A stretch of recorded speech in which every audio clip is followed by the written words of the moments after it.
This is the sixth introduction of the simulation in principles of electric circuits. Today we are going to introduce you two new instruments and a new simulation method. First, we introduce voltmeter, which is a kind of instrument. It needs to be pulled out from the instrument unit on the right. That's here. We have connected the voltmeter in the circuit. You see, the voltmeter has voltage terminals. Here we connect them to both ends of the source. It also has current terminals. It connects current flowing through the main branch. We look at the current. The RMS of the voltage is a square of 2. The frequency is 50 Hertz. The resistance is 1 ohm. The inductance is 3185. So we designed the parameter so that it's -1 under frequency of 50. So the impedance 1 minus J ohm seen from the power supply. In this case, we can work out the effective value of the current is 1 ampere. So the power consumed by the resistor is 1 watt. The active power supplied by the source is also 1 watt. Let's have a look whether the simulation results are consistent with the result of the theoretical analysis. We click Run and stop. You see that? The reading of the voltmeter is 1. And the power factor is 0.707.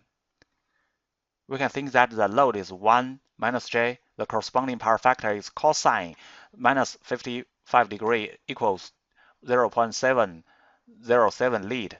Here I remind you the power factor must be indicated as lead or lag because we are unable to determine whether the load is capacitive or inductive only from the value of the power factor. Next, we introduce Bode plotter. It is at the place of the instrument column on the right side. We can also put it here.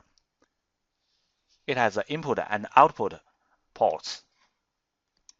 Its function is to calculate the module and phase angle of the complex number obtained by the ratio of the output over the input. The input connects to the power supply voltage in this circuit, and the output connects to the capacitor's voltage.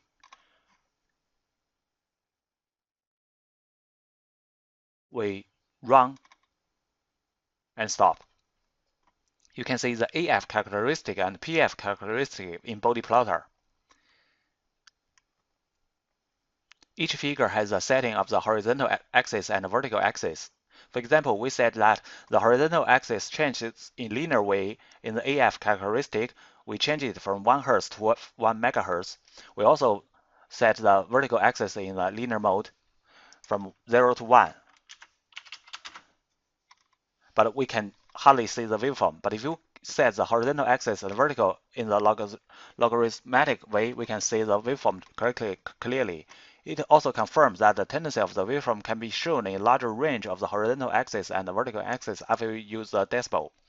Similarly, if the horizontal axis and the vertical axis are linear coordinates, here also can't see any waveform. We convert it into the logarithmic coordinates. We can see that phase angle gradually decay from 1 Hz with the increase of frequency and eventually tend to be minus 90 degrees. In addition to using the Bode plotter to draw the transfer function of the input and output in multisim, we have another very effective tool, that is, we select AC analysis from the simulation menu.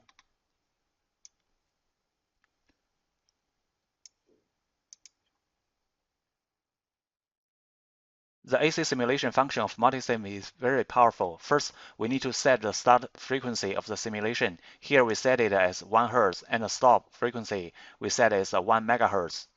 The horizontal axis is a logarithmic coordinate system.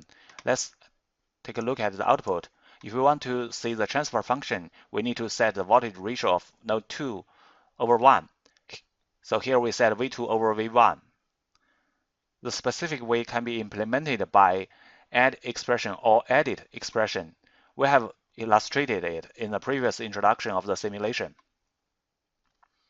Now we click Simulate.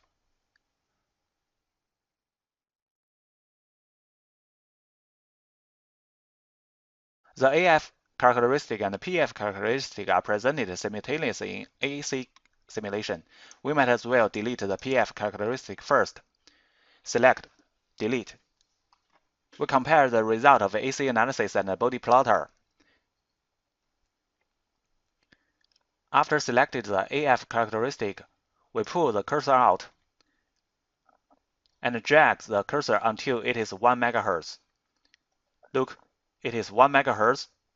Its amplitude is 49.97 micro.